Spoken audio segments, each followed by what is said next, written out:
Hey everyone, I'm Andrea, and in this video I'm going to be talking about what the Rays see in Michael Wacha. But before we get into that, I think it's important to point out what Wacha changed from his time with the Cardinals to his time with the Mets.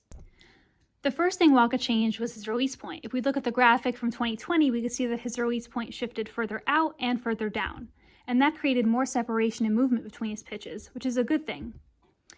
In 2020, he's also more focused on landing his pitches on the east-west edges of the zone instead of north-south, and that's backed up by the fact that he eliminated his worst pitch, his curveball, which had an opponent slugging of .778 in 2019.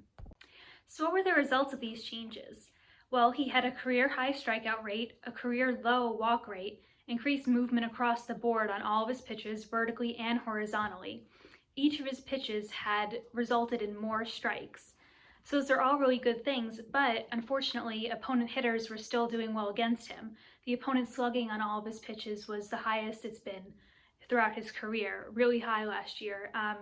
But one thing that's interesting about that is his FIP was less than 1 run than his ERA, and his BABIP was a career high. It was an outlier from the rest of his years. And that's important because that's an indicator that something's going on that's not in his control completely. And that's backed up by his expected stats. If you compare his expected slugging to his actual slugging last season, there's a huge difference. The expected slugging is significantly lower, and that's a really good sign for things to come next year.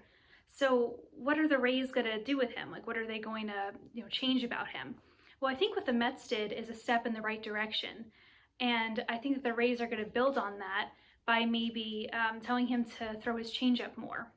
And I say the changeup because out of all 3 of his pitches that he's left with, it has the highest whiff, it has the lowest opponent slugging, and it has the highest likelihood of ending up a strike.